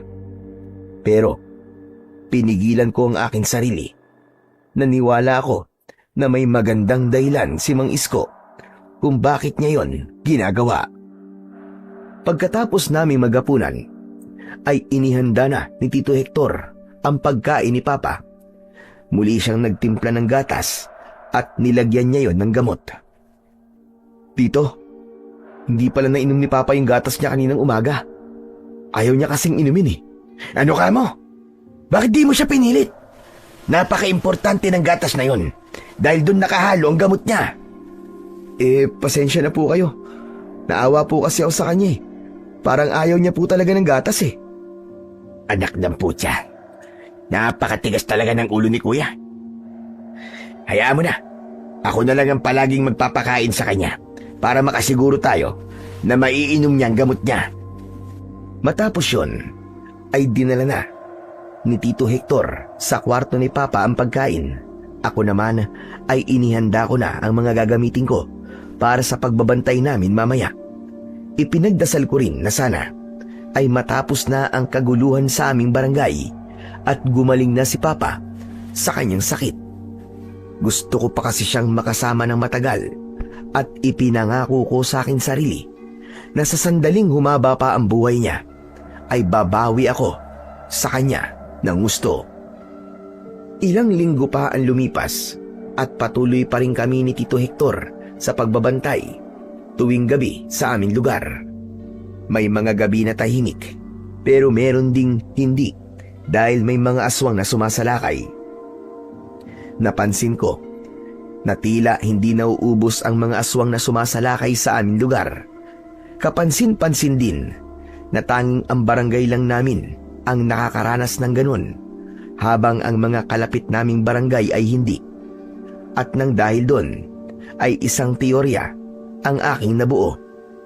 Nang nagkausap kami ni Tito Hector ay agad ko yung sinabi sa kanya. Tito, sa tingin ko ay merong isang malakas na aswang na nag-uutos sa mga aswang na sumalakay sa ating lugar. Paano mo naman nasabi yan? Yun po kasi ang nararamdaman ko eh. Hindi niyo po ba napapansin na sa barangay lang natin sumasalakay ang mga aswang? Hindi po ba isa yung senyales na merong nag-uutos sa kanila? Siguro, yung pinuno nila ay may personal na galit sa lugar natin. At sinong aswang naman ang gagawa nun? Hindi ko rin po alam eh. Wala po akong ideya kung sino. Pero malakas ang kutob ko na baka isa yun sa mga aswang na may galit kay Papa. Baka dito niya pinapasalakay ang mga alagad niya dahil alam niya kung gaano kamahal ni Papa ang lugar na to. Kaya kailangan ko na po talaga malaman kung nasaan ang gintong kaliskis ng dragon. Hindi po natin alam kung kailan aatake yung pinuno ng mga aswang. Hindi po tayo sigurado kung kaya ba natin siya dahil paniguradong mas malakas siya sa mga pangkaraniwang aswang na nakalaban natin nitong mga nakaraang gabi. Sa palagay ko tama ang hinala mo. At kung totoo nga ang lahat ng sinabi mo, ay isang napakalaking panganib ang kinakaharap natin sa ngayon. Sayang lang talaga. At hindi man lang kaya magsalita ni Kuya Lorenzo. Siya lang kasi talaga ang nakakalam kung saan niya tinago ang gintong kaliskis ng dragon. Nabahala ako ng gusto matapos naming mag-usap ni Tito Hector. Doon ko napagtanto na anumang sandali ay maaaring umatake ang pinuno ng mga aswang. At kapag nangyari yun, ay wala akong ideya kung mananalo pa ba kami sa laban. Hanggang isang umaga, pinuntahan ko si Papa sa kwarto niya. Naabutan ko siyang nakatingin sa nakabukas na bintana at umiiyak siya. Lumapit ako sa kanya at gamit ang aking kamay ay pinunasan ko ang kanyang luha. Umiiyak po ba kayo dahil sa kalagayan niyo, Pa? O dahil po sa nangyayari sa lugar natin? Pa, napakalaking kawalan niyo po sa barangay natin. Kung wala po siguro kayong sakit ngayon, sigurado po ako na hanggang ngayon ay natatakot pa rin po ang mga aswang na sumalakay dito. Pa, hindi po kami sigurado ni Tito Hector kung makakaya pa namin ang mga sunod naming laban. Kailangan ko po sanang malaman kung nasan po ang gintong kaliskis ng dragon. Kailangan ko po yung gamitin sa pakikipaglaban sa mga aswang. Pero sayang nga lang po, dahil hindi po kayo nakakapagsalita eh. Kung nakakapagsalita po sana kayo, ay masasabi niyo po sa akin kung nasaan ang gintong kaliskis ng dragon. Umungol si Papa. Hinawakan ko ang kamay niya at ngumiti ako. Huwag niyo na pong piliting magsalita, Pa. At baka makasama pa po yan sa inyo eh. Ang mabuti pa ho, ay babasahan ko na lang po kayo ng aklat. Kukuha po ako ng bagong aklat sa library. Kasi natapos ko na pong basahin yung isang aklat na binasa ko po sa inyo kahapon eh. Lumabas na ako ng kwarto ni Papa at dumiretso ako sa library. Naghanap ako ng magandang aklat na alam kong magugustuhan ni Papa. Isa-isa kong tinignan ang mga aklat na nasa bookshelves hanggang sa napahinto ako nang nakita ko ang malaking Biblia na nasa pinakasulok. Mas mabuti siguro kung ito na muna ang babasahin ko kay Papa. Kinuha ko ang Biblia. Napakunot noo ako nang may nakita kong pulang pindutan sa likod ng kinalalagyan ng Biblia. Nagkaroon ako ng hinala na sinadya ni Papa na ilagay roon ang Biblia upang itago ang pindutan na yon. Dahil sa labis na kuryosidad ay pinindot ko yon. Napaatras ako nang biglang gumalaw ang lagayan ng libro. Umikot yon at nalantad ang isang silid na nasa likod ng lagayan ng libro. Ilang segundo akong nakatulala dahil sa labis na pagkabigla. Sa bahay na yun ako ipinanganak. Ngunit noon ko lang nalaman na meron palang lihim na silid sa loob ng library ni Papa. Pakiramdam ko ay may kung anong enerhiya ang humihila sa akin para pumasok sa silid na yon. Marahan akong humakbang papasok sa naturang silid. Husang bumukas ang mga ilaw nang naroon na ako. Sa dingding ay nakasabit ang iba't ibang sandata na ginagamit sa pakikipaglaban sa mga aswang. Karamihan ay mga luma na at sa palagay ko ay doon itinatago ni Papa ang mga sandatang ginamit noon ng aming mga ninuno. Ngunit ang talagang kumuha sa aking atensyon ay ang lamesa na nasa gitna ng silid. Lumapit ako sa lamesa at sa ibabaw nun ay naroon ang bagay na matagal ko nang hinahanap. Yun ay walang iba kundi ang makapangyarihang gintong kaliskis ng dragon. Kung ganun, dito ka pala tinatago ni Papa. Sa wakas, nahanap din kita. Nanginginig ang mga kamay ko nang kunin ko ang gintong kaliskis ng dragon. Nagmamadali akong lumabas ng silid na yon. Muli kong pinindot ang pindutan at kusang sumarado ang lagayan ng libro. Ibinalik ko ang Biblia sa dati nung kinalalagyan at saka ako bumalik sa kwarto ni Papa. Masaya kong ipinakita sa kanya ang gintong kaliskis ng dragon. Papa, tignan nyo! Nakita ko na po kung saan nyo po itinago ang gintong kaliskis ng dragon. Alam ko na sinabi niyo po noon na hindi pa ako handang gamitin to. Pero wala na po ako mapagpipilian dahil kailangan ko na po itong gamitin ngayon. Nahihirapang tumango si Papa. Alam ko na ang pagtango niya ay ang kanyang paraan para sa pagbibigay sa akin ng pahintulot na gamitin ang gintong kaliskis ng dragon. Hanggang sa isinuot ko na yon sa akin leeg. Napalingon ako nang narinig ko ang pagbukas ng pinto. Nakita ko si Tito Hector na palapit sa amin. Napanganga siya nang nakita niya ang nakasabit sa leeg ko. Imposible! Nahanap mo na palang gintong kaliskis ng dragon. Opo, Tito Hector. Nasa likod lang po pala ito ng mga lagayan ng libro ni Papa sa library.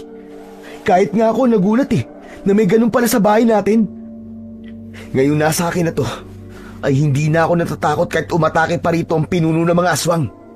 Sigurado ako na magagawa ko na siyang talunin. Mabuti naman at nakita mo na yan, pamangkin.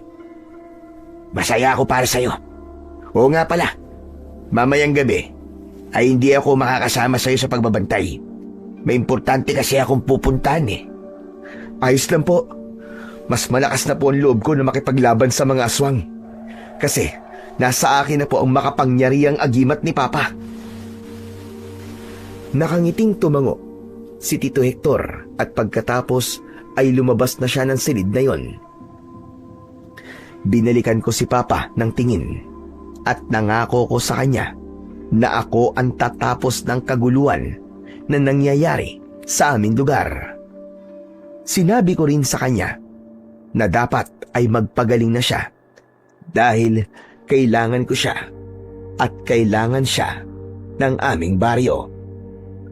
Kinagabihan, matapos naming maghapunan, ay nagpaalam na sa akin si Tito Hector. Tinanong ko siya kung saan siya pupunta, pero aniya ay saka na niya sasabihin pagbalik niya. Maya-maya pa ay nasa labas na ako at nagbabantay sa aming lugar. May dala kong matalas na itak at nakasabit sa leeg ko ang gintong kaliskis ng dragon. Ramdam ko ang kakaibang enerhiya na ibinibigay sa akin ng agimat na yon. Sa paglalakad ko ay nakita ko si Tito Hector na pumasok sa gubat.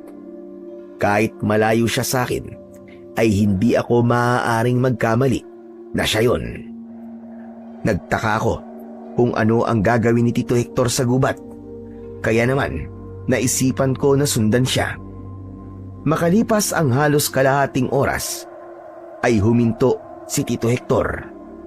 Nagtago naman ako sa isang malaking puno at naghintay ako kung ano ang mangyayari. Lumabas kayong lahat! May kailangan akong sabihin sa inyo. Nagimbal ako nang mula sa iba't ibang direksyon ay lumabas ang mga aswang. Pinalibutan ng mga yon si Tito Hector. Ang mas lalo kong ipinagtaka ay kung bakit hindi inaatake si Tito ng mga aswang. Bahagya pang nakayuko ang mga aswang na para bang si Tito Hector ang kanilang pinuno. Nangyari na ang ating kinatatakutan. Natagpuan na ng pamangkin kong si Enzo ang gintong kaliskis ng dragon. Ngayon ay mas magiging malakas na siya. Pero hindi ako papayag na mauwi sa wala ang lahat ng pinaghirapan ko. Hindi ko sasayangin ang pagsasakripisyo ko para maging isa rin akong aswang. At lalong-lalo na ang pagpatay ko sa inyong orihinal na pinuno upang ako ang inyong maging pinuno. Sa ngayon, ay wag muna kayong sumalakay sa aming lugar. Ngayong gabi, ay papatayin ko na si Enzo at ang kanyang ama. Hindi ako makapaniwala sa aking narinig. Para bang binuhusan ako ng napakalamig na tubig ng sandaling yon.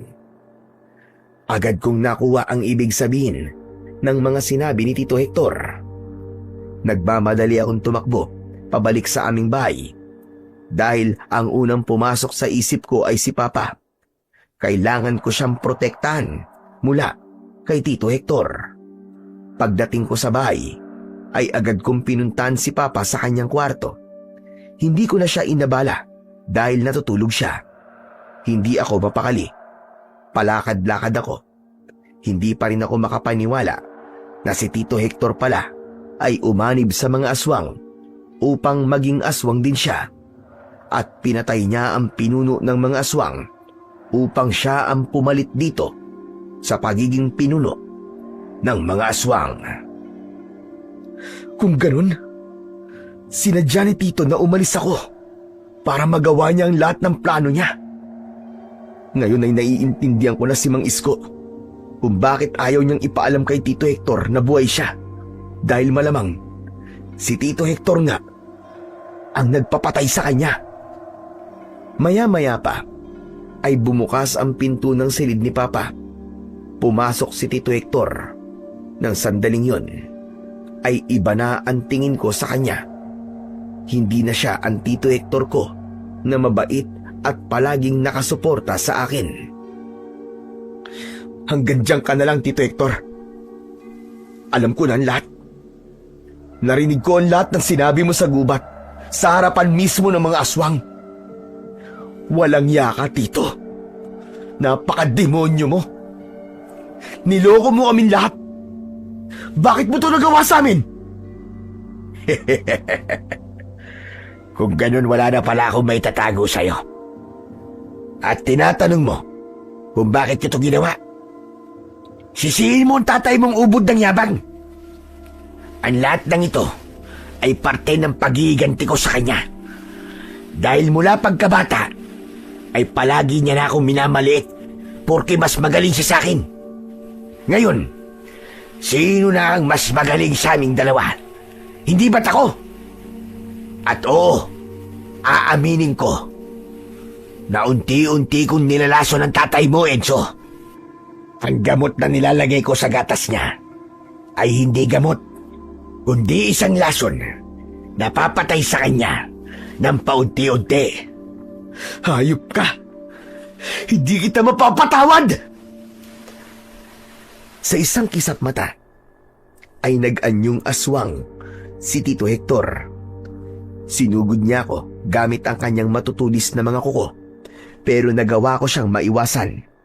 Mabilis akong tumayo sa likod niya at tinaga ko siya sa balikat ng matalas kong itak.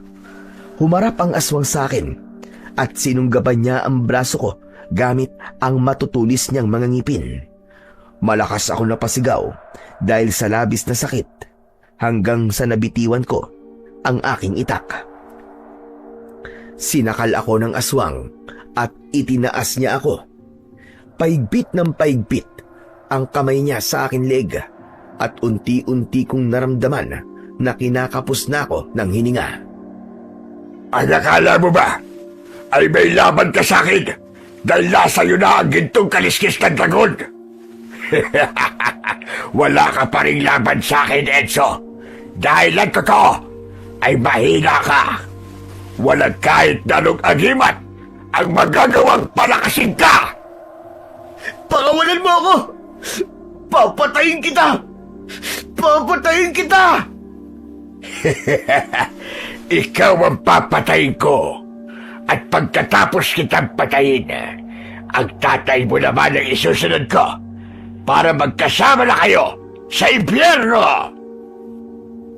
Nanlaki ang mga mata ko nang nakita ko na unti-unting umangat ang isang kamay ni Papa.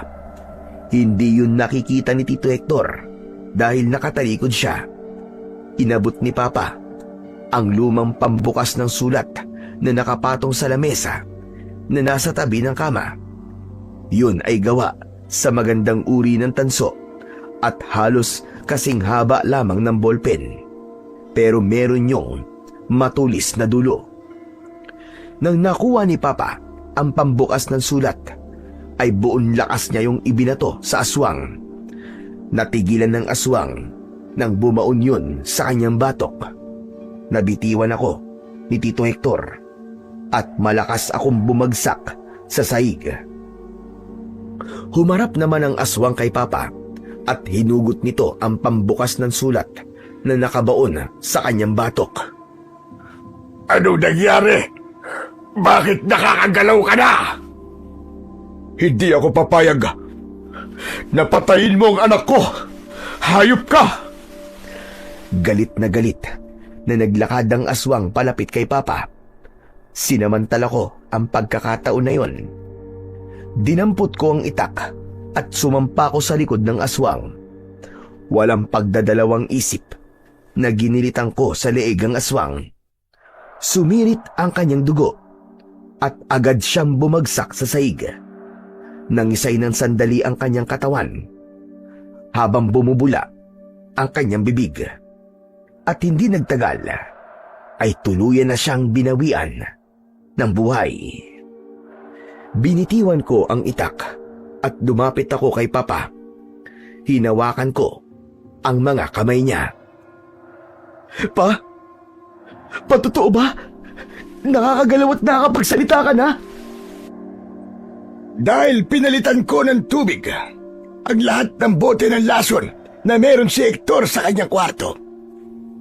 Unti-unting bumalik ang lakas ng tatay mo dahil hindi na siya nakakainom ng lason.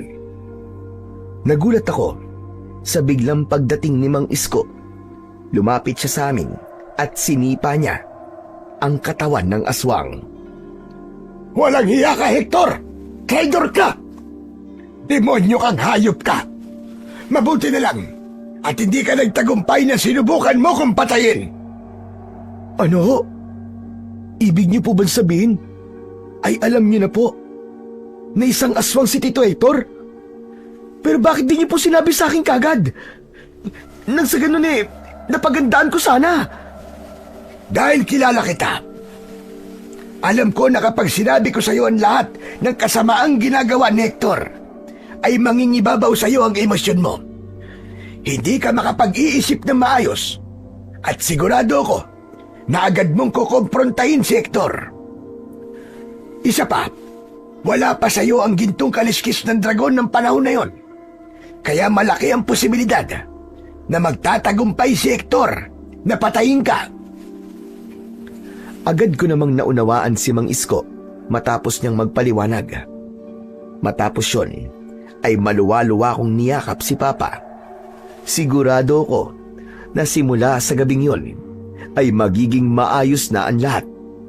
Hindi lang ang aming lugar, kundi maging ang relasyon namin ni Papa bilang mag-ama.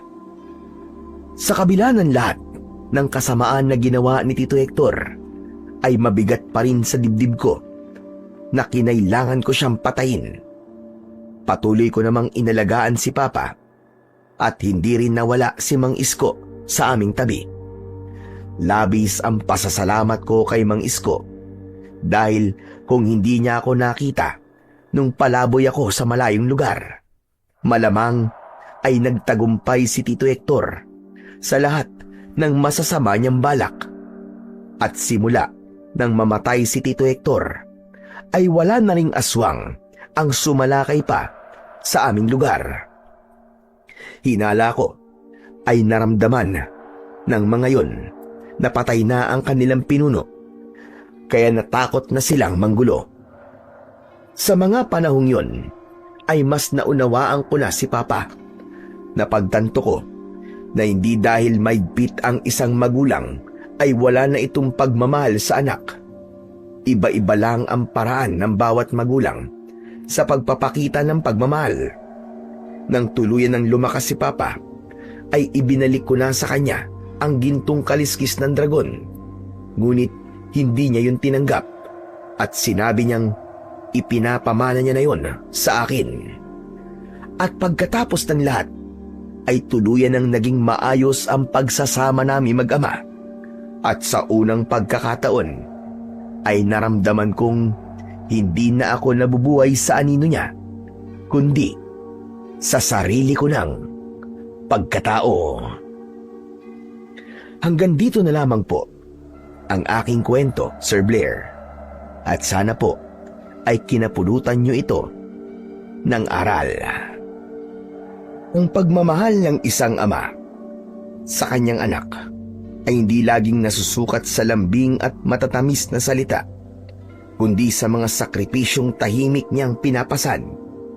Kaya siya naghihigpit. Kaya niya nagagawang maging mahigpit at minsan ay nagmumukhang galit sapagkat nais niyang ihanda ang kanyang anak sa mundong hindi palaging maunawain.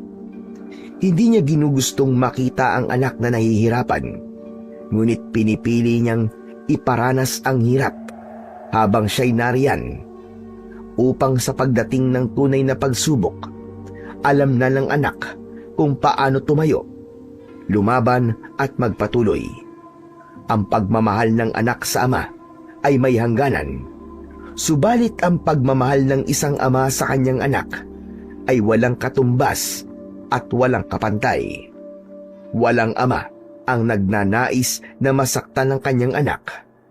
Ang nais lamang niya ay maging handa ito sa buhay kahit pa siya ang masaktan sa bawat paghihigpit na ginagawa niya. Sabi nga sa Biblia, sa Hebreo, Kabanata 12, Talata 6, sapagkat ang minamahal ng Panginoon ay kanyang dinidisiplina at hinahampas ang bawat anak na kanyang tinatanggap. Kaya sana po, kung kasama niyo pa ang inyong mga tatay, papa, papa, o kahit na ano pa ang tawag niyo sa kanila, ay bigyan niyo sila ng maigpit na yakap at iparamdam niyo sa kanila ang inyong pagmamahal habang sila ay nabubuhay at inyong nakakasama. Maraming salamat po sa inyong walang sawang pakikinig at pagsuporta sa aking mga YouTube channel. Hanggang sa muli, at pagpalain po nawa kayong lahat ng Diyos na may kapal.